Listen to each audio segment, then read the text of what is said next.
بسم اللہ الرحمن الرحیم۔ السلام علیکم۔ میرے دل میں اس گھر کے متعلق عجیب سے خدشات تھے۔ میں ان سے اماں ابا کو بھی آگاہ کرنا چاہتی تھی، لیکن شاید وہ میری بات پر یقین نہیں کرتے۔ ہم یہاں کرایہ دار بن کر آئے تھے، لیکن نیچے کا پورشن جو مکمل طور پر بند پڑا تھا، میں اماں ابا کو کیسے بتاتی کہ ہر رات وہاں سے مجھے عجیب و غریب سی آوازیں آتی ہیں، جیسے اس گھر میں کوئی رہتا ہو۔ برتن پٹخنے کی آواز، کسی عورت کے چیخنے کی آواز، تو کبھی کسی بچے کے رونے کی آواز۔ اور حیرت انگیز طور پر ہمیں آئے ہوئے یہاں 2 دن ہوئے تھے، اور 2 دن سے صرف مجھے ہی آوازیں سنائی دے رہی تھی۔ تیسرے دن تنگ آ کر میں اماں سے کہنے لگی، اماں نیچے والے پورشن میں کون رہتا ہے؟ اماں جو کپڑے رکھنے میں بڑی مصروف تھیں، کہنے لگی، ارے کون رہتا ہوگا، وہ مالک مکان رہتا تھا پہلے، لیکن اب دوسرے شہر میں چلا گیا ہے، اس کا ہی سامان پڑا ہے گھر میں، اور کوئی بھی نہیں رہتا۔ تبھی تو ہمیں اتنے کم کرائے میں یہ گھر ملا ہے۔ گھر تو بڑا ہی شاندار تھا، ٹائلز، ماربل، ہر طرح سے گھر کو بڑی خوبصورتی سے بنایا گیا تھا۔ پھر اتنے کم کرائے میں اتنے خوبصورت گھر کا مل جانا کسی نعمت سے کم نہیں تھا۔ میں سوچوں میں غرق بیٹھی تھی جب اماں کہنے لگیں، تیری ہی وجہ سے اتنا اچھا گھر کرائے پر لیا ہے، تیرا رشتہ اتنے اونچے گھر میں کیا ہے تو ظاہر ہے ان لوگوں کا آنا جانا بھی ہوگا۔ اس گھر میں تو مجھے بڑی شرم آتی تھی۔ اماں کی بات پر میں بڑی ہی غمزدہ ہو کر وہاں سے اٹھ گئی۔ میری آنکھوں میں بے اختیار آنسو آ گئے تھے۔ بیچارے میرے غریب ماں باپ۔ سارا غصہ مجھے اسی بات پر تھا کہ انہوں نے اتنے اونچے گھرانے میں میری منگنی کیوں کی۔ اب ان کی برابری کرنا ہمارے بس میں نہیں تھا۔ اوپر سے میرا منگیتر شہروز، جو آئے دن میری سہیلی نازش کے ہاتھ پیغام بھجواتا رہتا کہ وہ مجھ سے ملاقات کرنا چاہتا ہے۔ میں اسے کہنا چاہتی تھی کہ میں ایک غریب گھرانے کی مڈل کلاس لڑکی ہوں، ہمارے گھرانوں میں ایسا نہیں ہوتا کہ میں اس سے منہ اٹھا کر ملنے چلی جاؤں، لیکن وہ یہ بات سمجھتا ہی نہیں تھا۔ اب اماں ابا میری وجہ سے اس درجے مجبور ہوئے کہ انہوں نے گھر ہی تبدیل کر لیا تھا۔ پھر یہ اس دن کی بات ہے جب میں صحن میں کھڑے ہو کر اپنے لمبے لمبے بال سکھانے کی کوشش کر رہی تھی۔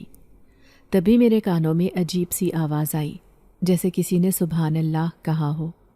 میں نے آس پاس گھروں کی چھتوں پر دیکھا، دور دور تک کوئی بھی نہیں تھا۔ پھر یہ آواز کس کی تھی؟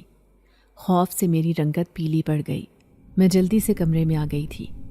ایک تو مسلسل 2 راتوں سے مجھے ایسی ہی آوازیں نیچے سے آ رہی تھیں۔ اماں کہتی تھی کہ یہاں کوئی بھی نہیں ہے، لیکن مجھے ایسے لگتا ہے جیسے کوئی خاندان نیچے والے پورشن میں رہتا ہے۔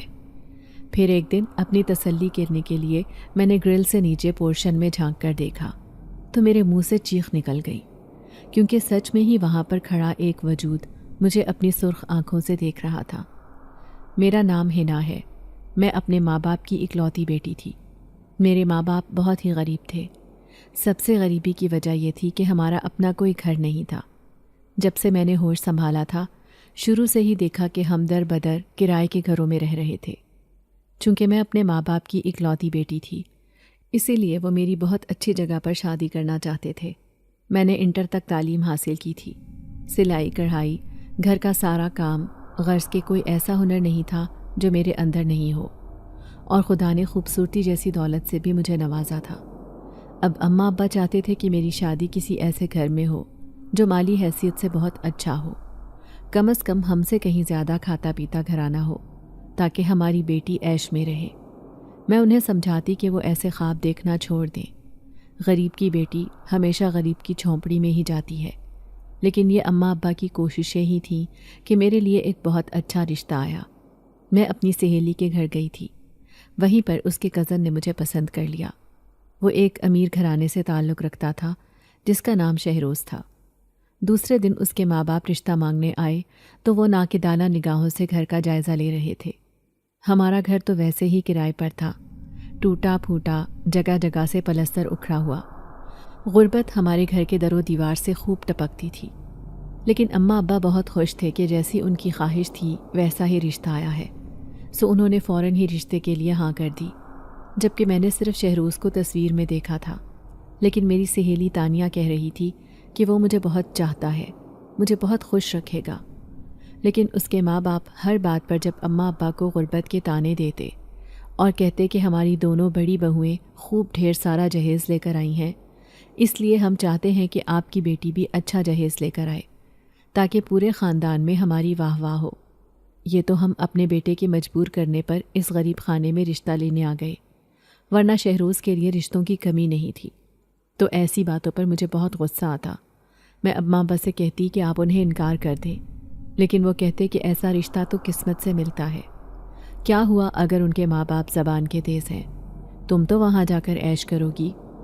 ان کی آنکھوں میں کئی خواب تھے، لیکن میں اداس ہو کر سوچتی کہ جو لوگ شادی سے پہلے ہی ایسی باتیں کر رہے ہیں، شادی کے بعد تو اور بھی میرا جینا حرام کر دیں گے۔ غرض کے منگنی ہو چکی تھی، لیکن اب ابا کا خیال تھا کہ یہ محلہ ان لوگوں کے شایان شان نہیں، اس لیے ہمیں گھر تبدیل کر لینا چاہیے۔ اب جو گھر ملا تھا وہ تھا تو بہت ہی خوبصورت، ٹائلز، ماربل، صاف ستھرا گھر، کرایہ بھی مناسب تھا، اور اتنے کم کرائے میں اتنے بڑے گھر کا مل جانا کسی نعمت سے کم نہیں تھا۔ اوپر والے پورشن میں ہم تینوں رہنے لگے، جبکہ نیچے والا پورشن خالی تھا۔ پتہ لگا کہ مالک مکان یہ گھر کرائے پر دے کر کسی دوسرے شہر میں جا بسا ہے۔ اتنا خوبصورت گھر چھوڑنے کی کیا وجہ تھی، یہ بات سمجھ نہیں آئی تھی، لیکن اگلے دن جب پڑوسن آ کر اماں سے کہنے لگی، بہن بڑی ہمت والی ہو جو یہ گھر تم نے لے لیا، اس گھر کو دیکھ کر تو لوگ کانوں کو ہاتھ لگاتے ہیں۔ وہ وحشت زدہ انداز میں گھر کے چاروں طرف نظر دوڑا رہی تھی۔ اماں حیران ہو کر کہنے لگی، کیا مطلب، کیا کہنا چاہتی ہو بہن تم؟ تو وہ سرگوشیانہ انداز میں کہنے لگی، ارے بھائی یہ گھر آسیب زدہ ہے، کیا تمہیں کسی نے بتایا نہیں؟ اس گھر میں خود مالک مکان نہیں رہا تو پھر تم لوگ کیسے رہو گے؟ اس سے پہلے بھی کئی لوگ اس گھر میں کرائے پر آئے ہیں، لیکن راتوں رات یہ گھر خالی کر کے چلے گئے۔ لیکن تمہاری تو جوان بیٹی ہے، تمہیں کچھ سوچنا چاہیے تھا، ایسی باتیں جوان لڑکیوں پر بڑی اثر انداز ہوتی ہیں۔ یہ سن کر تو اماں کے پیروں تلے سے زمین نکل گئی۔ میں بھی حواس باختہ نگاہوں سے اس پڑوسن عورت کو دیکھ رہی تھی جس نے ہمارا دل دہلا دیا تھا۔ شام کو ابا آئے تو میں اور اماں کہنے لگے، ہم فوراً ہی اس گھر کو خالی کریں گے، ہم نے نہیں رہنا یہاں۔ ابا کہنے لگے، یہ سب من گھڑت کہانیاں ہیں اور کچھ نہیں، اگر ایسی بات ہوتی تو میرا جگری دوست مجھے یہ گھر کیوں دلواتا؟ اور دیکھو یہ گھر بھی بہت کم کرائے پر ہے، لوگ تو یوں ہی افواہیں پھیلاتے ہیں۔ ویسے بھی اس محلے کے لوگ بہت تیز ہیں، انہوں نے اس مالک مکان کا بھی جینا حرام کر رکھا تھا، جبھی تو وہ بیچارہ یہ گھر چھوڑنے پر تیار ہو گیا تھا۔ ابا نے ہم دونوں ماں بیٹی کو خاموش کروا دیا تھا، لیکن میں کیسے اماں کو سمجھاتی کہ شروع سے ہی مجھے یہ سب محسوس ہوتا آ رہا ہے۔ مجھے ایسے لگتا ہے کہ نیچے والے پورشن میں کوئی فیملی آباد ہے۔ ایک دن جب میں سونے کی کوشش کر رہی تھی، ابا اماں تو کب کا سو چکے تھے۔ گھر کے کمرے زیادہ ہونے کی وجہ سے میرا کمرہ الگ تھا، لیکن مجھے اکیلے کمرے میں سونے سے اب ڈر لگنے لگا تھا۔ اس رات مجھے کمرے میں اتنی گھبراہٹ ہوئی تو میں فوراً ہی باہر آ گئی، لیکن تبھی مجھے کسی عورت کے چیخنے کی آواز آئی۔ ایسے لگ رہا تھا جیسے کوئی عورت لڑائی جھگڑا کر رہی ہو، اور یہ آواز نیچے والے پورشن سے ہی آ رہی تھی۔ خوف کے مارے میرے رونگٹے کھڑے ہو گئے۔ میں سوچنے لگی کہ جب وہاں کوئی رہتا ہی نہیں ہے تو پھر یہ آواز کیسی ہے؟ جب میں نے صبح اماں سے اس بات کا ذکر کیا تو وہ کہنے لگیں، ارے پڑوس میں کوئی لڑائی جھگڑا کر رہا ہوگا، ساتھ ساتھ گھر ہونے کی وجہ سے ایسے ہی دوسری دیواروں کی آوازیں آتی ہیں، تم زیادہ پریشان مت ہو۔ اماں نے مجھے تسلی دے دی تھی۔ میری شادی میں صرف 6 مہینے باقی تھے، لیکن ابا میرے جہیز کے لیے پریشان تھے۔ وہ بار بار کہتے کہ میں شاندار جہیز کہاں سے لاؤں، میں چاہتا ہوں کہ میں اپنی بیٹی کو کسی شہزادی کی طرح رخصت کروں۔ مجھے ابا کی بات پر بہت دکھ ہوتا، اکثر ہی میری آنکھوں میں آنسو آ جاتے تھے۔ مجھے کسی جہیز کی لالچ نہ تھی، میں اماں ابا کو منع کرتی، لیکن انہوں نے اتنے امیر گھرانے میں میرا رشتہ کر دیا تھا کہ اب ان کی ڈیمانڈ پوری کرنا بہت مشکل ہو گیا تھا۔ اس دن بھی وہ میرے جہیز کے برتن لینے مارکیٹ چلے گئے۔ ابا ایک معمولی سی فیکٹری میں کام کرتے تھے اور اسی سے ہمارے گھر کا گزارا ہو رہا تھا۔ جب بھی تنخواہ ملتی وہ تھوڑا بہت جہیز لا کر بڑے سے صندوق میں حفاظت سے رکھ دیتے تاکہ شادی والے دن میرے کام آ سکے۔ ان کے جانے کے بعد میں نے سارے گھر کا کام سمیٹنا شروع کیا اور فارغ ہو کر اپنے بالوں کو سنوارنے لگی۔ مغرب کا وقت ہونے والا تھا۔ ایسے میں ابا اماں کا ہی انتظار کر رہی تھی۔ جب سے اس پڑوسن کی باتیں سنی تھیں تب سے ہی مجھے بہت ڈر لگنے لگا تھا۔ اکیلے رہنے میں تو اور بھی خوف محسوس ہوتا ہے۔ ابھی تھوڑی ہی دیر گزری تھی، مغرب کی نماز میں نے ادا کی کہ اچانک دروازے پر دستک ہونے لگی۔ میں نے بھاگ کر دروازہ کھول دیا تھا، لیکن سامنے تو ایک اجنبی کھڑا تھا۔ میں نے فوراً ہی دروازہ بند کیا، لیکن وہ اجنبی کہنے لگا، میں مالک مکان ہوں، کیا نیچے والے پورشن کی چابی آپ کے پاس ہے؟ مالک مکان تو شادی شدہ بال بچوں والا ہے، لیکن یہ تو بہت ہی خوبصورت ہے، میں دل میں سوچنے لگی۔ پھر میں نے اس بات کو نظر انداز کیا اور چابی اس کے ہاتھ میں تھما دی، لیکن ایسے لگ رہا تھا جیسے کسی انگارے کو چھو لیا ہو، کیونکہ اس کے ہاتھوں میں بے انتہا کی گرمائش تھی۔ میرا دل زور زور سے دھک دھک کر رہا تھا۔ اوپر والے پورشن کی گرل سے نیچے کا منظر صاف دکھائی دیتا تھا۔ جیسے ہی میں نے نیچے جھانک کر دیکھا، پورا گھر روشن ہو گیا تھا، جبکہ وہ مجھے چلتا پھرتا دکھائی دینے لگا۔ ایک چھوٹا بچہ کمرے سے نکلا اور اسی نوجوان کے قدموں سے لپٹ گیا۔ دوسرے کمرے سے کالے رنگ کی ساڑی پہنے ایک عورت ادھر ادھر جانے آنے لگی۔ میں یہ منظر دلچسپی سے دیکھ رہی تھی۔ کیا مالک مکان اپنی فیملی کے ساتھ واپس آ گیا ہے؟ میں سوچ کر خوش ہو رہی تھی کہ اچھا ہے، اب اکیلے میں اتنا ڈر بھی نہیں لگے گا۔ یہی سوچتے سوچتے میں چارپائی پر لیٹ گئی۔ 8 بج گئے تھے، لیکن ابھی تک اماں ابا کا کوئی اتا پتہ نہیں تھا۔ پھر مجھے کب نیند آئی پتہ ہی نہ چلا۔ اماں نے ہی مجھے آ کر اٹھایا تھا۔ ہنا بیٹی، دروازہ کیوں کھلا چھوڑ رکھا ہے؟ وہ پریشانی سے مجھے دیکھ رہی تھی۔ میں ہڑبڑا کر اٹھی اور آنکھیں مسلتے ہوئے کہنے لگی، وہ اماں، مالک مکان مجھ سے نیچے والے پورشن کی چابی لینے آیا تھا، اس لیے غلطی سے دروازہ کھلا چھوڑ دیا۔ یہ سن کر اماں حیران رہ گئی، کہنے لگیں، لیکن نیچے تو کوئی بھی نہیں ہے، میں ابھی ابھی اوپر آئی ہوں سارا سامان لے کر، نیچے تو تالا لگا ہوا ہے، ضرور تو نے کوئی خواب دیکھا ہوگا۔ اماں کو میری دماغ کی حالت پر شبہ ہوا، جبکہ میں حیرت سے سوچ رہی تھی کہ مجھے تو اس کا بیٹا بھی نظر آیا اور بیوی بھی، جو کالے رنگ کی ساڑی میں نیچے پورشن میں گھوم رہی تھی۔ خیر، اماں مجھے اپنی لائی ہوئی چیزیں دکھا رہی تھیں، جو بہت ہی مہنگی اور خوبصورت تھیں۔ مجھے معلوم تھا کہ ابا یہ کتنے جتن سے لائے ہوں گے۔ میں ابا سے کہنے لگی، کیا ضرورت تھی اپنی پوری تنخواہ میرے جہیز کے برتنوں پر خرچ کرنے کی؟ ابا کہنے لگے، ارے ہماری ایک ہی تو بیٹی ہے، ہم اسے بڑی شان سے رخصت کریں گے۔ ان کی آنکھوں میں بڑے بڑے خواب تھے، میری آنکھیں بھی بھر آئیں۔ رات کو میں بستر پر لیٹی تو سوچنے لگی کہ جب میں رخصت ہو کر چلی جاؤں گی تو اماں ابا اکیلے کیسے رہیں گے۔ میں باہر صحن میں ہی سو گئی تھی، جب آدھی رات کو مجھے ایسے لگا جیسے صحن میں کوئی ٹہل رہا ہو۔ یہ دیکھ کر خوف سے میرے رونگٹے کھڑے ہو گئے کہ وہ ایک اجنبی تھا جو پورے صحن میں چکر لگا رہا تھا۔ اس نے سفید رنگ کے کپڑے پہن رکھے تھے۔ جیسے ہی میں گھبرا کر اٹھی، اچانک وہ میری نظروں کے سامنے سے غائب ہو گیا۔ اب میری آنکھیں پھٹی کی پھٹی رہ گئیں۔ میں دوڑتی ہوئی اندر اماں کے پاس چلی گئی۔ اماں اماں، باہر صحن میں کوئی تھا۔ اماں فوراً اٹھ کر میرے ساتھ باہر آئیں، لیکن یہاں اب کسی کا نام و نشان بھی نہیں تھا۔ وہ کہنے لگیں، تجھے ضرور کوئی غلط فہمی ہوئی ہوگی۔ لیکن میں اماں کو بتانا چاہتی تھی کہ میں نے ابھی ابھی تو اس آدمی کو دیکھا تھا جو ایک دم سے ہی مجھے دیکھ کر غائب ہو گیا تھا۔ اب میں اکیلے رہنے سے ڈرنے لگی تھی، لیکن اماں کا اکثر ہی بازار جانا ہوتا، یا سبزی لینے یا پھر کسی اور کام سے، جبکہ ابا تو فیکٹری میں جاتے تھے، لیکن وہ مجھے ہی اکیلا گھر پر چھوڑ کر جاتے۔ پھر اس دن مجھے نیچے سے برتنوں کے کھڑکنے کی آوازیں آنے لگیں۔ اس دن بھی اتفاق سے اماں گھر پر نہیں تھی۔ اب میں بہت زیادہ ڈر رہی تھی، دعا کرنے لگی کہ اماں جلدی واپس گھر آ جائیں، جب اچانک ہی دوسرے کمرے میں رکھی الماری کا دروازہ زور سے کھل کر بند ہوا۔ میرا دل اچھل کر حلق میں آ گیا۔ وہ جو کوئی بھی تھا مجھے شدید ڈرانے کی کوشش کر رہا تھا۔ میں کانپتے وجود کے ساتھ دوسرے کمرے میں آئی تھی۔ الماری کا ایک پٹ کھلا پڑا تھا۔ میں نے جلدی سے اسے بند کر دیا، لیکن پھر کمرے کا پنکھا خود بخود چلنے لگا اور بلب بھی روشن ہو گیا تھا۔ یہ دیکھ کر تو میرا سانس سینے میں اٹک گیا۔ اس سے پہلے کہ میں بے ہوش ہو کر گر جاتی، باہر سے اماں کی آواز آئی، تو میں ہوش و حواس کی دنیا میں واپس لوٹ آئی۔ میں اماں سے لپٹ گئی تھی، روتے ہوئے کہنے لگی، اماں، کیا ضرورت تھی آصیب زدہ گھر کو لینے کی؟ اماں مجھے بہت ڈر لگتا ہے، یہ دیکھیں پنکھا خود بخود چل رہا ہے اور بلب بھی روشن ہے، یہ میں نے نہیں کیا بلکہ خود بخود ہوا ہے۔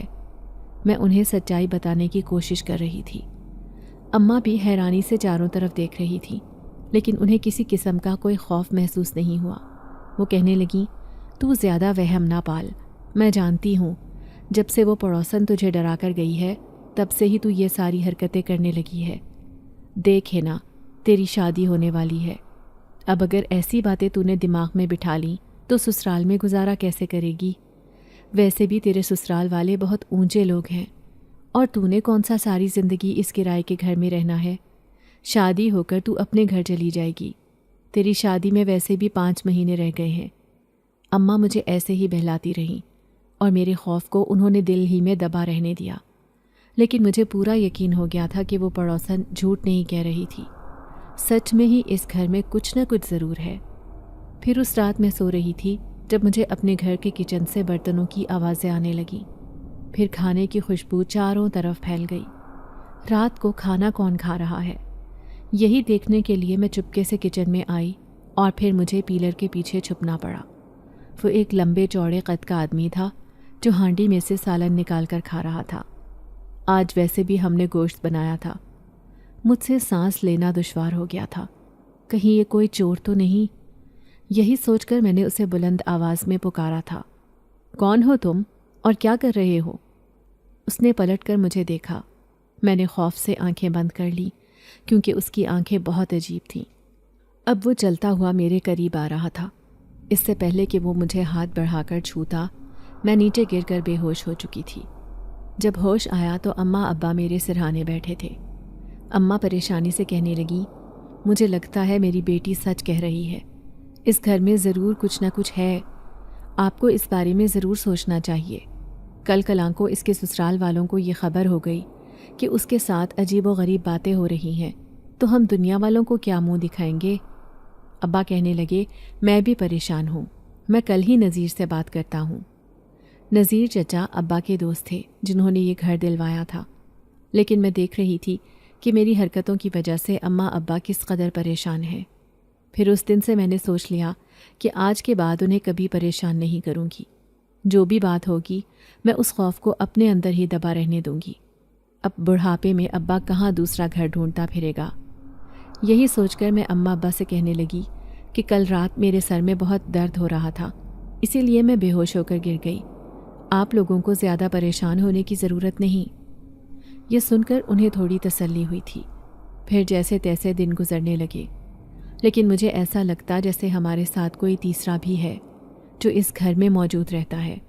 وہ کبھی نیچے والے پورشن میں گھومتا پھرتا ہے تو کبھی اوپر والے ہمارے مکان میں، اور سب سے زیادہ حیرت کی بات تو یہ تھی کہ وہ صرف مجھے ہی دکھائی دیتا تھا اور کسی کو نہیں۔ جوں جوں دن گزر رہے تھے اس نے اب نڈر ہو کر اپنی موجودگی ظاہر کرنا شروع کر دی تھی، لیکن مجھے اتنا اندازہ تھا کہ اس کا تعلق اس دنیا سے نہیں بلکہ دوسری دنیا سے ہے۔ وہ اکثر ہی مجھے آدھی رات کو یا پھر مغرب کے وقت ہی دکھائی دیتا، جب کبھی میں غلطی سے نیچے والے پورشن میں جھانک لیتی۔ اس کا لمبا چوڑا سایہ میری آنکھوں کے سامنے ہوتا، اور تو اور مجھے کمروں کے بلب کی روشنی دکھائی دیتی اور نیچے سے نل کے چلنے کی آوازیں آتی، جیسے کوئی نیچے کا پورشن استعمال کر رہا ہو۔ اب میں انتظار کر رہی تھی کہ کب وہ پوری شدت سے میرے سامنے آتا ہے، لیکن اس دن کے بعد سے میرے ساتھ جو بھی ہوا تھا میں نے اس سے ڈرنا چھوڑ دیا تھا۔ میں نہیں چاہتی تھی کہ اماں ابا کو مزید میری وجہ سے کوئی پریشانی اٹھانی پڑے۔ اس دن اماں کہنے لگی، میں ذرا درزن کے پاس جا رہی ہوں، تیرے کپڑے سلائی کروا لیتی ہوں، ویسے بھی وہ لوگ آ رہے ہیں دن تاریخ طے کرنے۔ یہ سن کر مجھے کوئی خاص خوشی حاصل نہیں ہوئی تھی۔ میں اب تو اپنے ماں باپ سے جدا ہونا ہی نہیں چاہتی تھی، کیونکہ میں جانتی تھی کہ میری رخصتی کے بعد وہ بالکل اکیلے رہ جائیں گے۔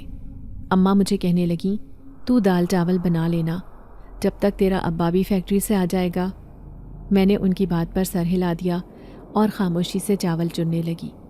میرے نزدیک ہی دوسری چارپائی رکھی تھی، تبھی وہ چارپائی خود بخود تھوڑی پیچھے ہوئی تو میں بھی سہم کر پیچھے کی طرف ہو گئی۔ ایسے لگ رہا تھا جیسے اس پر کوئی آ کر بیٹھا ہو۔ اب میں ساری توجہ دال اور چاول پر مرکوز رکھنا چاہتی تھی۔ ان سے کنکر نکال کر میں دور پھینک رہی تھی۔ تبھی کوئی آواز لگا کر مجھے اپنی طرف متوجہ کرنے لگا۔ سنو، ادھر دیکھو میری طرف۔ یہ آواز سامنے سے ہی آ رہی تھی، لیکن وہ وجود نظروں سے اوجھل تھا۔ میں اس کی طرف دیکھنا بھی نہیں چاہتی تھی، اور دیکھتی بھی تو وہ مجھے دکھائی نہیں دیتا، لیکن میں نے اور بھی سر جھکا لیا۔ تبھی وہ سرگوشی بن کر میرے کانوں کے پاس آ کر کہنے لگا، کیا تمہیں اب مجھ سے ڈر نہیں لگتا؟ میں نے ایک جھٹکے سے سر اٹھایا۔ وہ یہیں کہیں پر تھا، مجھے خوفزدہ کرنے کے لیے پوری طرح تیار۔ میں ایک جھٹکے سے اٹھی اور سیدھا کچن میں چلی گئی۔ جلدی جلدی چاول اور دال بنانے لگی ابا کے آنے سے پہلے پہلے، لیکن مجھے شدید خوف محسوس ہوا جب اندر والے کمرے سے کسی کے گنگنانے کی آواز آئی۔ بڑی ہی میٹھی اور رسیلی آواز تھی۔ کوئی تھا جو مجھے اپنی طرف متوجہ کرنا چاہتا تھا، لیکن میں ساری توجہ کھانا پکانے پر رکھ رہی تھی۔ میں جان چکی تھی کہ وہ یہیں کہیں پر ہے۔ جب تک اماں یا ابا میں سے کوئی واپس نہیں لوٹے گا، وہ یہاں سے نہیں جائے گا۔ دل تو چاہ رہا تھا کہ پڑوسن کو آواز دے کر اپنے پاس بلا لوں، لیکن اتنی ہمت ہی نہیں ہو رہی تھی۔ وہیں گھٹنوں میں منہ چھپا کر رونے لگی۔ تبھی کھلے دروازے سے ابا اندر آیا تھا۔ ارے میری بیٹی، کیا ہوا؟ کیوں رو رہی ہے تو؟ انہوں نے بڑے پیار سے میرے سر پر ہاتھ رکھا۔ میں ابا سے لپٹ کر کہنے لگی، ابا مجھے ڈر لگ رہا تھا، شکر ہے آپ آ گئے۔ ابا مجھے تسلی دیتے ہوئے کہنے لگے، ہاں ہاں تو پریشان مت ہو، میں یہیں ہوں تیرے آس پاس۔ چل اب جلدی سے مجھے کھانا لا کر دے دے۔ میں نے ابا کو کھانا لا کر دیا۔ وہ میری بہت تعریفیں کر رہے تھے کہ آج میں نے کھانا بہت مزے کا بنایا ہے۔ پھر انہوں نے پیٹ بھر کر کھانا کھایا اور کھلے دروازے سے باہر چلے گئے۔ میں انہیں آواز دے کر روک رہی تھی کہ ابا کہاں جا رہے ہیں، اماں کو تو آ جانے دیں، لیکن ابا رکے ہی نہیں، کھانا کھا کر چلتے بنے۔ میں بڑی مایوس بیٹھی تھی۔ جب تھکے ہارے انداز میں ابا واپس آئے، وہ سیدھے ہاتھ دھونے چلے گئے تھے۔ کیا ہوا ہنا بیٹی، اکیلی کیوں بیٹھی ہو؟ میں نے خفگی سے انہیں دیکھا اور کہنے لگی، ابا میں بھی تو آپ کو روک رہی تھی کہ آپ باہر نہ جائیں، پھر بھی آپ چلے گئے۔ ابا حیران ہو کر کہنے لگے، کیا پاگل ہو گئی ہے لڑکی، میں تو ابھی ابھی کام سے واپس لوٹا ہوں۔ دیکھ کپڑے بھی میرے کتنے میلے ہو رہے ہیں اور ہاتھ بھی میں نے نہیں دھوئے۔ بیٹا بہت بھوک لگی ہے، جلدی سے کھانا نکال دے۔ میں بالکل سن بیٹھی تھی، ایسے لگ رہا تھا جیسے کوئی خواب دیکھ رہی ہوں۔ یہ ابا کیا اتنی عجیب و غریب بات کر رہے تھے؟ ابھی ابھی تو وہ کھانا کھا کر باہر گئے تھے، اور ابھی کہہ رہے ہیں کہ میں کام سے ابھی واپس آیا ہوں۔ یہ کیا ہوا ہے میرے ساتھ؟ میں گمسم حالت میں بیٹھی ابا کے بارے میں سوچے جا رہی تھی۔ پھر وہ خود ہی کچن میں چلے گئے، کھانا نکال کر لے آئے اور کہنے لگے، آج تیری طبیعت ٹھیک نہیں لگ رہی، تبھی تو میری بات نہیں سن رہی ہے۔ ابا اب پوری شدت سے کھانا کھا رہے تھے، لیکن انہوں نے ایک بار بھی میری تعریف نہیں کی تھی۔ اب میرا دل اچھل کر جیسے حلق میں آ گیا تھا۔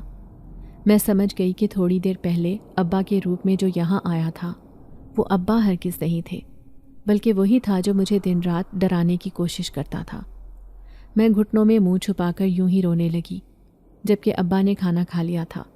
وہ مجھے چپ کروا رہے تھے، کہنے لگے، اپنی اماں کے ساتھ ڈاکٹر کے چلی جا، تیری طبیعت زیادہ خراب ہے تو۔ تھوڑی دیر بعد اماں بھی آ گئیں۔ وہ دونوں میری وجہ سے پریشان ہو رہے تھے، لیکن مجھے پریشان کرنے والا ابھی تک سامنے نہیں آیا تھا۔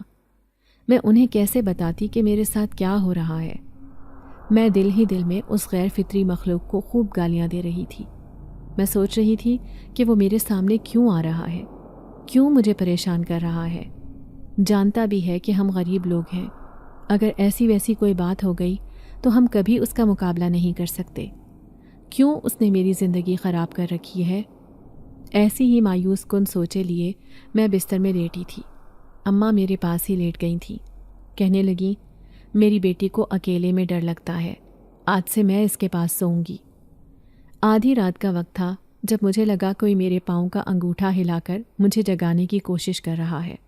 میں کروٹ پر کروٹ بدلتی رہی، لیکن اس ہاتھ کا لمس مجھے اپنے پاؤں پر محسوس ہو رہا تھا۔ میں نے مندی مندی آنکھیں کھول کر دیکھا، وہ سامنے ہی کھڑا تھا، میرے پاؤں کے آس پاس۔ اس کی چمکتی ہوئی سفید آنکھیں مجھے ہی دیکھے جا رہی تھیں۔ یہ دیکھ کر میرے رونگٹے کھڑے ہو گئے کہ اب وہ پوری طرح سے میرے سامنے آ گیا تھا۔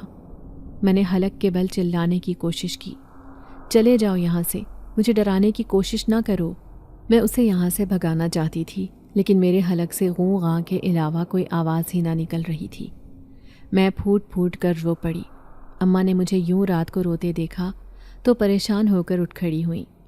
کیا ہوا میری بیٹی، کیوں رو رہی ہے؟ وہ سہمے ہوئے انداز میں چاروں طرف دیکھ رہی تھیں۔ اچانک ہی تیز خوشبو کا جھونکا ہم دونوں ماں بیٹی کی ناک سے ٹکرایا تھا۔ وہ بھی کچھ سہم سی گئی۔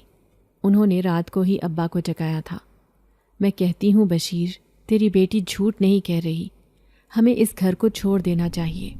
یہ دیکھ اس کی حالت، اس کی آنکھیں دیکھو کتنی لال ہو رہی ہیں۔ ابا نے نیند میں میری آنکھوں کو دیکھا اور کہنے لگا، پریشان مت ہو، دیکھتا ہوں، اس کی شادی سے پہلے پہلے یہ گھر خالی کر دوں گا۔ اب وہ پوری رات میرے سرہانے بیٹھے رہے، جبکہ صبح تک میں بخار میں مبتلا ہو گئی تھی۔ اماں مجھے تسلی دیتے ہوئے کہنے لگیں، تو پریشان مت ہو، میں نے تیرے ابا سے کہہ دیا ہے، ہم 1-2 دن میں اس گھر کو خالی کر دیں گے، پھر تجھے یہ اذیت نہیں جھیلنی پڑے گی۔ مجھے ان کی بات سن کر خوشی محسوس ہو رہی تھی۔ ابھی میری شادی میں پورے 2 مہینے تھے۔ میں ہرگز اپنی کوئی ذہنی اذیت برداشت نہیں کر سکتی تھی۔ ابا شام کو تھکے ہارے آئے اور کہنے لگے، اس گھر کا کرایہ 8,000 ہے، لیکن اس جیسے اچھے گھر 30 ہزار میں مل رہے ہیں کرائے پر۔ تم ہی بتاؤ اب میں کہاں ڈھونڈوں کوئی مناسب سا گھر؟ میری بیٹی کی بارات اچھے گھر میں آئے، یہ میری خواہش ہے۔ اماں کے چہرے پر مایوسی تھی۔ وہ کہنے لگیں، لگتا ہے ہمیں اپنے پرانے محلے میں ہی جانا پڑے گا۔ ان دونوں کے مایوس چہرے مجھ سے دیکھے نہیں جا رہے تھے۔ اس رات میں بستر پر لیٹ کر سو رہی تھی جب مجھے اپنے کانوں میں ایک عجیب سی آواز سنائی دی، اب میں تمہیں کبھی پریشان نہیں کروں گا، بس یہ گھر چھوڑ کر نہیں جانا۔ میں نے گھبرا کر ادھر ادھر دیکھا۔ وہ میرے سامنے ہی کھڑا تھا، ایک ایسی مخلوق کے روپ میں جو عام انسانوں کے سامنے ہرگز نہیں آتی۔ میں اسے اپنے سامنے دیکھ کر خوف سے کانپ رہی تھی۔ مجھے یوں ڈرتا دیکھ کر وہ کہنے لگا، میں تمہیں اب کبھی پریشان نہیں کروں گا، بس اس گھر سے نہ جانا۔ میں ڈرتے ڈرتے اس سے کہنے لگی، کون ہو تم اور میرے پیچھے کیوں پڑے ہو؟ میں یہاں کا مالک مکان ہوں، تم مجھے اچھی لگتی ہو، اسی لیے میں تمہارے پیچھے پڑا ہوں، بس چاہتا ہوں کسی طرح تمہاری نظروں میں آ جاؤں۔ مالک مکان؟ لیکن وہ تو دوسرے شہر میں رہتا ہے۔ مالک مکان تم نہیں بلکہ کوئی اور ہے۔ میں نے اس کی بات کو جھٹلایا تھا۔ یہ سن کر وہ عجیب انداز میں مسکرایا اور کہنے لگا، اس مالک مکان کو یہ گھر چھوڑے ہوئے پورے 20 سال ہو گئے ہیں، اور پچھلے 20 سالوں سے میں اس گھر میں رہ رہا ہوں، تو یہ گھر میرا ہی ہوا نا۔ اس گھر میں میری ماں بھی رہتی ہے، بہن بھی، اس کے بچے بھی۔ نیچے والے پورے پورشن پر قبضہ کر رکھا ہے، یوں سمجھ لو کہ ہم ہی اس گھر کے افراد ہیں۔ اس کی بات پر میں حیران تھی۔ میں کہنے لگی، اگر تم مالک مکان ہو اور تمہاری فیملی یہاں رہتی ہے تو تم لوگ چھپے ہوئے کیوں ہو؟ یہ سن کر وہ مسکرایا اور کہنے لگا، اس لیے کیونکہ ہم لوگوں سے چھپ کر رہتے ہیں۔ ہماری جنات کی فیملی پچھلے 20 سالوں سے اس گھر میں موجود ہے۔ اس اوپر والے گھر میں بھی ہم آباد ہونا چاہتے تھے، لیکن بار بار لوگ اسے کرائے کے طور پر استعمال کرتے ہیں۔ ہمیں بہت غصہ آتا ہے تو لوگوں کو ڈرا کر ہم بھگا دیتے ہیں، لیکن جب تم اس گھر میں آئی تو مجھے تم بہت اچھی لگی، خاص طور پر تمہارے لمبے لمبے بال جنہیں تم روزانہ صحن میں کھڑی ہو کر سکھاتی تھی۔ میں ان بالوں کو دیکھتا رہتا تھا۔ میری ماں اور بہن تمہیں بھی ڈرا کر بھگانا چاہتی تھی، لیکن میں نے ان سے درخواست کی کہ وہ تمہارے سامنے نہ آئیں، بلکہ میں ہی صرف تمہارے سامنے آؤں گا۔ میں خود کو تمہاری نظروں کے سامنے لانا چاہتا تھا، اسی لیے بار بار اپنی موجودگی ظاہر کی۔ میرا جسم بالکل سن ہو چکا تھا۔ میں کسی بے جان انسان کی طرح بیٹھی اس کی باتیں سن رہی تھی۔ وہ جنات میرے سامنے ہی تھا۔ اس کا مطلب ہے کہ آس پاس کے لوگ بالکل ٹھیک کہہ رہے تھے کہ یہ گھر آسیب زدہ ہے۔ یہاں پر جنات کا پورا خاندان آباد ہے۔ میرے چہرے کو خوف سے پیلا پڑتا دیکھ کر وہ کہنے لگا، گھبراؤ مت، اگر تم نے یہ گھر خالی کیا تو یوں سمجھ لینا تم ایک بہت بڑی خوشی سے محروم ہو جاؤ گی، وہ خوشی جو تمہاری زندگی میں جلد آنے والی ہے۔ کیسی خوشی؟ میں تمہاری بات نہیں سمجھی۔ اس کی بات سن کر میں حیران رہ گئی تھی۔ تو وہ کہنے لگا، وہ وقت آنے پر پتہ چلے گا، لیکن ابھی تم گھر چھوڑ کر نہ جاؤ، میرا مقصد تمہیں نقصان پہنچانا نہیں ہے۔ اگر ایسا ہوتا تو تم یہاں 2 دن بھی نہ رہ پاتی۔ یوں سمجھ لو کہ اس گھر میں رہنے سے تمہیں بہت فائدہ ہے، اور تمہارے ماں باپ کو بھی۔ میں جانتا ہوں کہ تمہاری جلد شادی ہونے والی ہے، تمہارے گھر کی جو بھی پریشانی ہے وہ میں دور کر دوں گا، بس تم یہ گھر چھوڑ کر نہ جاؤ۔ وہ ایک ہی بات کو رٹے جا رہا تھا، جبکہ میں اس کی بات پر غور کر رہی تھی کہ آخر وہ ایسا کیوں کہہ رہا ہے۔ لاکھ سوچنے کے باوجود مجھے کچھ سمجھ نہ آئی، لیکن جب میں نے اسے کہا کہ ٹھیک ہے، میں شادی تک اسی گھر میں رہوں گی، لیکن تمہیں وعدہ کرنا ہوگا کہ اب مجھے پریشان نہیں کرو گے، اور نہ ہی خوف زدہ، اور نہ ہی میرے ماں باپ کے سامنے آؤ گے، تو اس نے اس بات کا وعدہ کر لیا تھا۔ اب میری الجھن دور ہو چکی تھی، لیکن یہ سوچ کر کہ ایک جنات کا خاندان نیچے والے پورشن میں آباد ہے، جن کی آہٹیں اور جن کی آوازیں میں محسوس کر سکتی ہوں، یہ سوچ کر ہی میری جان نکل رہی تھی۔ دوسرے دن اماں ابا پھر سے گھر کی تلاش میں نکلنے لگے، تو میں نے انہیں منع کر دیا۔ میں نے ان کے ہاتھ تھام کر کہا، اب آپ کو پریشان ہونے کی ضرورت نہیں، اب ہم اسی گھر میں رہیں گے۔ ابا اماں کہنے لگے، ہم تو تیری وجہ سے ہی کہہ رہے تھے، تو بہت زیادہ ڈرتی ہے اور بیمار بھی ہو گئی تھی۔ تو میں کہنے لگی، میری بارات اسی گھر میں آئے گی، یہی آپ کی خواہش ہے نا کہ میری بارات ایک اچھے گھر میں اترے، تو یہ خواہش میں آپ کی پوری کرنا چاہتی ہوں۔ یہ سن کر ابا خوش ہو گئے تھے، لیکن میں نے دیکھا کہ اماں کچھ پریشان سی تھیں۔ پھر آخر کار میں اسی گھر میں ان کے ساتھ رہنے لگی، جو سب کی نظروں سے پوشیدہ تھے۔ لیکن اکثر ہی رات کو جب میں نیچے والے پورشن میں جھانک کر دیکھتی، وہ مجھے باقاعدہ چلتے پھرتے، کھاتے پیتے نظر آتے، اور تو اور وہ ایسے ہی ہنسی مذاق کرتے تھے جیسے عام طور پر انسانوں کے گھروں میں ہوتا ہے۔ ان کا بلند آواز میں ہنسنا، لڑائی جھگڑا کرنا، اور پھر بچوں کے شور کی آوازیں بالکل ایسی ہی تھیں۔ وہ مکمل طور پر یہاں آباد تھے، ہم نے ہی ان کی زندگی میں دخل اندازی کی تھی۔ یہ سوچ کر میں نے اپنے دل کو بہلا لیا تھا کہ جیسے ہی میری شادی ہوگی، میں اماں ابا سے کہوں گی کہ وہ میرے ساتھ رہیں، میں انہیں اب اکیلا نہیں چھوڑوں گی۔ میں نے یہ فیصلہ کر لیا تھا۔ شہروز نے 2-3 دفعہ مجھ سے ملاقات کرنے کی کوشش کی تھی، لیکن میں شادی تک اس سے ملنا نہیں چاہتی تھی۔ مجھے حیرت ہوتی کہ مجھ جیسی غریب لڑکی کو کوئی کیسے پسند کر سکتا ہے۔ جیسے جیسے میری شادی کے دن قریب آ رہے تھے، اماں ابا کی پریشانی بڑھتی جا رہی تھی، اور مجھے بہت عجیب لگتا جب میرا جہیز کا سامان جس کمرے میں رکھا تھا وہاں سے کبھی مجھے بچے نکلتے ہوئے دکھائی دیتے تو کبھی کوئی عورت، اور تو اور وہ میرے جہیز کے سامان پر تبصرہ بھی کر رہی ہوتی۔ لیکن اماں ابا کی پریشانی حد سے سوا تھی۔ وہ یہ سوچ رہے تھے کہ یہ جہیز ان کے قابل نہیں ہے، کیسے ہم اپنی بیٹی کا جہیز اتنے شاندار گھر میں دیں گے، وہ تو بنگلے کوٹھیوں والے ہیں۔ مجھے ان کی بات سن کر رونا آتا۔ میں انہیں بار بار کہتی، کیا ضرورت تھی اتنے اونچے گھر میں میرا رشتہ کرنے کی؟ اب یہ بات سوچ کر آپ لوگوں کی نیندیں حرام ہو چکی ہیں۔ ایک دن تو میری ساس آ گئیں، وہ اماں سے کوئی بات کرنے آئی تھیں، لیکن جب انہوں نے وہ جہیز دیکھا تو کہنے لگیں، ارے اتنا بیکار اور گھٹیا سامان لے کر آئے ہو تم اپنی بیٹی کے لیے، دیکھو اس جہیز کو دیکھ کر تو پورے خاندان میں ہماری ناک کٹ جائے گی، کچھ تو آپ لوگوں کو خیال کرنا چاہیے۔ میں اسی وقت اٹھی اور اس مغرور عورت کے سامنے اس رشتے سے منع کرنا چاہتی تھی، لیکن اماں نے مجھے ہاتھ پکڑ کر روک دیا۔ مجھے شدید غصے کی وجہ سے رونا آ رہا تھا۔ پوری رات میں بیٹھ کر روتی رہی۔ اماں ابا، یہ کن گھٹیا لوگوں میں آپ نے میرا رشتہ طے کر دیا ہے؟ میں ہرگز یہاں شادی نہیں کروں گی۔ میں مسلسل انکار کر رہی تھی، لیکن ابا کہنے لگے، لڑکا تو اچھا ہے، ہمیں صرف لڑکے سے غرض ہونی چاہیے، اس کے گھر والوں سے نہیں۔ کاش وہ رشتہ کرنے سے پہلے ایک بار میرے جذبات کے بارے میں بھی سوچ لیتے تو آج مجھے یہ سب نہ جھیلنا پڑتا۔ لیکن کہتے ہیں نا کہ قیامت بتا کر نہیں آتی۔ ابھی میری شادی میں صرف 1 مہینہ باقی تھا جب مجھ پر قیامت ٹوٹ پڑی۔ میرے پیارے ابا جو مجھ سے بہت پیار کرتے تھے، وہ فیکٹری سے آتے وقت ایک ایکسیڈنٹ کا شکار ہو گئے۔ ان کی فیکٹری کے لوگ ان کی لاش لے کر ہمارے گھر آئے تھے۔ میں بالکل بت بن کر ان کی میت کے پاس بیٹھی تھی، جبکہ اماں زور زور سے رو رہی تھی۔ وہ دہائیاں دے رہی تھیں کہ تجھے تو بیٹی کو رخصت کرنا تھا اور خود ہی رخصت ہو گیا۔ لیکن میری آنکھیں تو اس قدر بنجر ہو چکی تھیں کہ ان آنکھوں نے آنسو بہانے سے ہی انکار کر دیا تھا۔ مجھے ابھی تک یقین نہیں آ رہا تھا کہ ابا ہم سے جدا ہو گیا ہے۔ یہ پلک جھپکتے میں کیا ہو گیا تھا؟ ہماری ساری خوشیاں مٹی میں مل گئی تھیں۔ میرے سسرال والے بھی آئے ہیں۔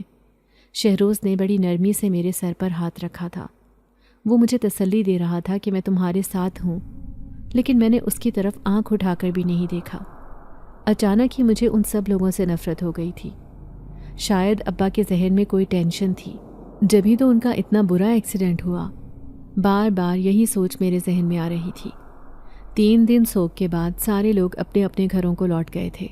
نہ تو ہمارا کوئی رشتہ دار تھا اور نہ ہی جاننے والا۔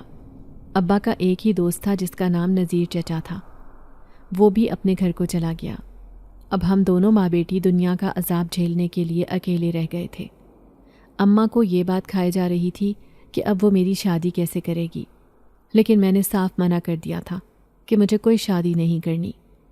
اس رات اماں کو بڑی مشکل سے میں نے نیند کی گولیاں دے کر سلایا تھا اور خود کونے میں بیٹھ کر رونے لگی۔ اس قدر زندگی مجھ پر ظلم ڈھائے گی یہ تو میں نے سوچا ہی نہیں تھا۔ گھٹنوں میں منہ چھپا کر میں روئے جا رہی تھی جب ایسا محسوس ہوا جیسے کوئی میرے سامنے بیٹھا ہو۔ میں نے جیسے ہی چہرہ اوپر کیا، وہ ایک عورت تھی جس نے کالے رنگ کا لباس پہن رکھا تھا۔ اس کا چہرہ اور آنکھیں بہت خوفناک تھیں، لیکن میں اس قدر غمزدہ تھی کہ مجھے اس سے ذرا بھی ڈر محسوس نہیں ہوا۔ میں غصے سے کہنے لگی، چلے جاؤ تم سب یہاں سے، پہلے ہی زندگی نے ہمیں تنگ کر رکھا ہے، اوپر سے تم لوگ ہمیں پریشان کر رہے ہو۔ اس سے ذرا فاصلے پر وہی جنزاد بیٹھا مجھے غمزدہ نظروں سے دیکھ رہا تھا، جیسے میرے آنسو اس کے دل پر گر رہے ہوں۔ پھر وہ عورت بڑے عجیب و غریب سے لہجے میں کہنے لگی، غم کیوں کرتی ہے؟ ہم ہیں نا تیرے ساتھ، ہمارا پورا خاندان تیرے اس غم میں شامل ہے جو تجھ پر قیامت بن کر ٹوٹا ہے۔ اس کے منہ سے تسلی کے الفاظ سن کر میں حیران تھی۔ پھر وہ عورت کہنے لگی، ہونی کو کوئی نہیں ڈال سکتا، لیکن اب جو ہونے والا ہے وہ بالکل تیرے ابا کے خوابوں جیسا ہوگا۔ کیا مطلب؟ میں سمجھی نہیں۔ اپنے ابا کا ذکر اس کے منہ سے سن کر میں حیران تھی تو وہ عورت مسکراتے ہوئے کہنے لگی، تیرا ابا کہتا تھا نا کہ تو شہزادیوں کی طرح رخصت ہوگی، تو ایسا ہی ہوگا۔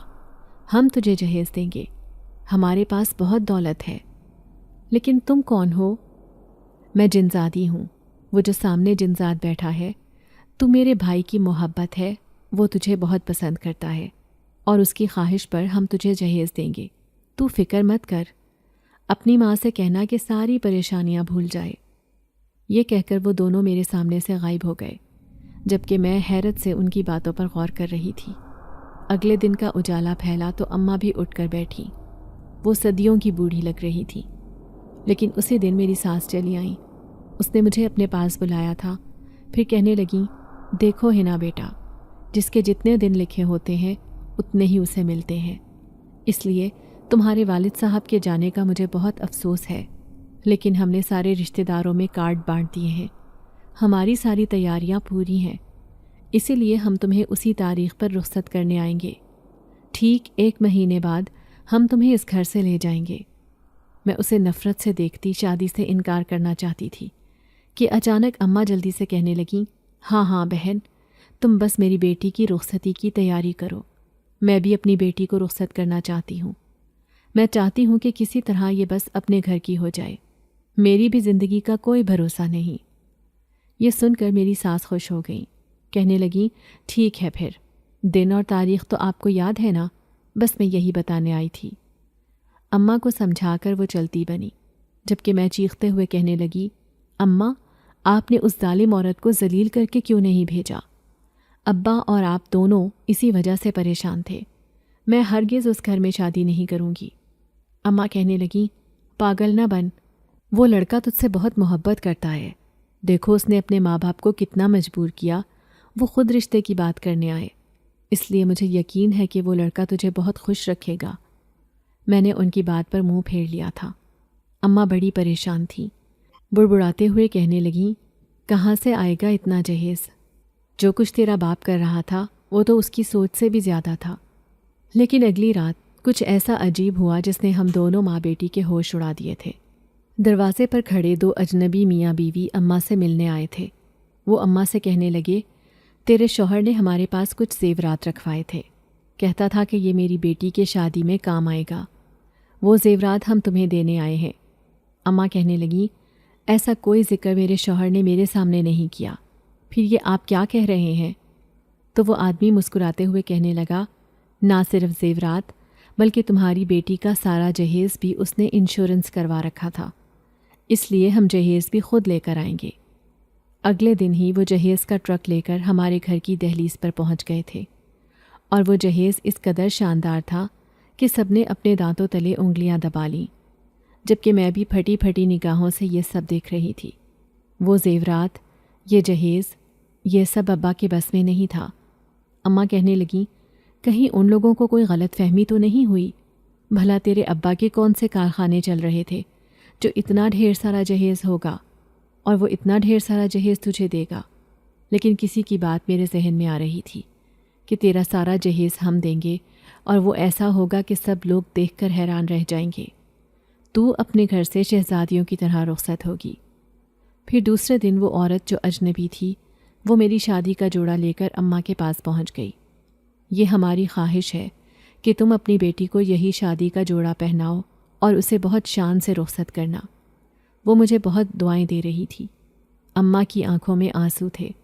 وہ بار بار اس اجنبی مرد اور عورت کا شکریہ ادا کر رہی تھی، لیکن میں سب کچھ جان چکی تھی۔ یہ جہیز، یہ زیورات اور شادی کا جوڑا ایسے ہی تو نہیں آئے تھے۔ اس گھر میں رہنے والا وہ جنات کا خاندان جو چپکے چپکے میری مدد کر رہا تھا، جو اکثر ہی میرے سامنے آتے رہتے تھے، میں جانتی تھی یہ سب اس جن ذات کے کہنے پر کیا گیا ہے۔ میں اس رات پوری شدت سے اسے یاد کر رہی تھی جب وہ میرے سامنے آیا۔ یہ سب تم نے دیا ہے نا؟ کیوں کیا مجھ پر یہ احسان؟ تب اس نے اپنی سفید آنکھوں سے مجھے دیکھا اور کہنے لگا میں تمہیں غمگین نہیں بلکہ بہت خوش دیکھنا چاہتا ہوں۔ تم سچ میں ہی بہت پیاری اور معصوم لڑکی ہو۔ خدا تمہیں ہمیشہ خوش رکھے۔ اس کے منہ سے اپنے لیے یہ دعا سن کر میری آنکھوں میں آنسو آ گئے تھے۔ سچ میں ہی اس نیک جنات نے تو ہمارے گھر کو مالا مال کر دیا تھا۔ ابا کی فوتگی کے بعد بھی اب میری شادی کی تیاریاں چل رہی تھیں۔ سارے رشتہ دار جو بہت دور دور سے آئے تھے وہ سب جمع ہو گئے اور ابا کے بارے میں کہنے لگے کہ بھائی جاتے جاتے اتنا کچھ کر گیا دونوں ماں بیٹی کے لیے، اب تو انہیں زندگی بھر دوسروں کے سامنے ہاتھ پھیلانے کی ضرورت نہیں پڑے گی۔ پھر آخرکار وہی شادی کا لال جوڑا پہن کر میں اپنے سسرال رخصت ہو گئی۔ سب نے میرا خوب شاندار استقبال کیا تھا۔ میں نہ صرف اپنی ساس سسر کے لیے بلکہ سارے گھر والوں کے لیے شاندار تحفے لے کر آئی تھی۔ شہروز نے سہاگ رات میں مجھے کہا کہ مجھے کسی بھی چیز کی ضرورت نہیں، بس میری ایک خواہش تھی کہ تم کسی طرح میری زندگی میں شامل ہو جاؤ، کیونکہ تمہیں دیکھتے ہی مجھے تم سے محبت ہو گئی تھی۔ وہ تو مجھ سے اپنی محبت کا اظہار کر رہا تھا، لیکن میں سوچ رہی تھی کہ بنا جہیز کے لڑکی رخصت کرنا ماں باپ کے لیے موت کے گڑھے میں گرنے کے مترادف ہوتا ہے۔ میرا باپ جہیز کی پریشانی لیے اس دنیا سے چلا گیا، لیکن اماں کی یہ ساری پریشانی دور ہو گئی تھی۔ پھر میں نے شہروز سے اس خواہش کا اظہار کیا کہ میں شادی کے بعد اپنی ماں کو اپنے ساتھ رکھنا چاہتی ہوں، اور وہ دل و جان سے اس بات پر راضی تھا۔ اگر آپ کو آج کی ہماری کہانی پسند آئی ہے تو اسے لائک کیجیے اور اپنے پیاروں کے ساتھ شیئر کیجیے، اور ہاں، اگر آپ نے ابھی تک ہمارا چینل سبسکرائب نہیں کیا تو ضرور کیجیے۔ ملتے ہیں کل ایک نئی اور دلچسپ کہانی کے ساتھ، تب تک کے لیے اللہ حافظ۔